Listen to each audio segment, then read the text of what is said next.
കൊട്ടാരക്കരയിൽ നിന്നും അതിദാരുണമായ ഒരു സംഭവം തന്നെയാണ് ഇന്ന് രാവിലെ മുതൽ കേട്ടുകൊണ്ടിരിക്കുന്നത്. കൊട്ടാരക്കര നീലേശ്വരം മുക്കോളി മുക്കിൽ നടന്ന ടിപ്പർ ലോറി അപകടത്തിന്റെ ദൃശ്യങ്ങൾ നിങ്ങൾ കാണുകയാണ്. ഈ നാട്ടുകാരൊക്കെ തന്നെ വലിയ രീതിയിൽ പ്രതികരിക്കുന്നു. കാരണം അപകടം നടന്നു, ഈ സമാനമായ രീതിയിൽ മുൻപും ഇത്തരത്തിൽ വാഹനങ്ങൾ അമിത വേഗതയിൽ പോയിക്കൊണ്ടിരിക്കുന്നു. അപ്പൊ ഭയങ്കര നിലവിളി കേട്ട് എന്റെ അമ്മാവെന്ന് കൊച്ചുങ്ങൾ വിളിച്ചു പോവാ. അപ്പൊ ഓടി ഞാൻ ഇറങ്ങി വന്ന് ഈ കതവ് തറക്കച്ച് പാടായിരുന്നു. അതിൽ ഞാൻ വലിച്ചു തറന്ന് നോക്കിയപ്പോ കാണാം ഈ വണ്ടി ഉച്ച കുത്തി കിടപ്പുണ്ട്.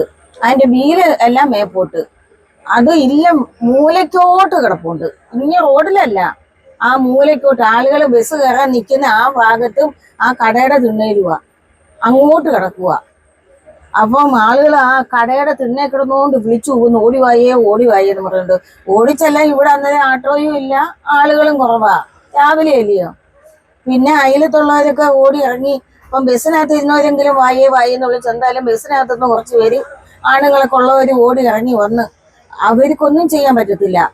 പിന്നെ ആ കടയുടെ അറ്റത്ത് ഇന്ന് എന്തോ ആക്സിഡന്റ് പറ്റിയ കൊച്ചുങ്ങളെയൊക്കെ അപ്പോഴത്തേന് ആംബുലൻസ് വിളിച്ച്, പോലീസിനെ വിളിച്ച്, പിന്നെ ഈ ഫയർഫോഴ്സ് വിളിച്ചോണ്ടിരിക്കും, ഒന്നും എത്തുന്നില്ല.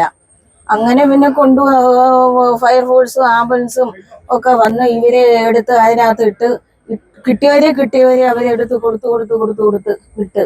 പക്ഷെ ആ കാഴ്ച നമുക്ക് കണ്ടു നിൽക്കാനൊക്കാത്ത ഒരു ഭയങ്കര ഒരു കാഴ്ചയായിരുന്നു. ഇതിനൊന്നും എതിരെ യാതൊരു നടപടിയുമില്ല. ഇതിനെ തുടർന്നുള്ള വലിയ പ്രതിഷേധം നടക്കുന്നു. ഇപ്പോൾ എനിക്ക് പിന്നിൽ കാണുന്നത് അപകടത്തിന്റെ ദൃശ്യങ്ങളാണ്. 3 പേരാണ് അപകടത്തിൽ മരണപ്പെട്ടത്. 7 പേരോളം ബസ് സ്റ്റോപ്പിൽ കാത്തിരിപ്പുണ്ടായിരുന്നു. ഏതായാലും വലിയ രീതിയിൽ നിയന്ത്രണം വിട്ട് വന്ന ടിപ്പർ ലോറി ബസ് സ്റ്റോപ്പിലേക്ക് പാഞ്ഞു കയറുകയും കുട്ടികളുടെ അടക്കം ജീവൻ എടുക്കുന്ന ഒരു സാഹചര്യം ഉണ്ടായിരിക്കുന്നു.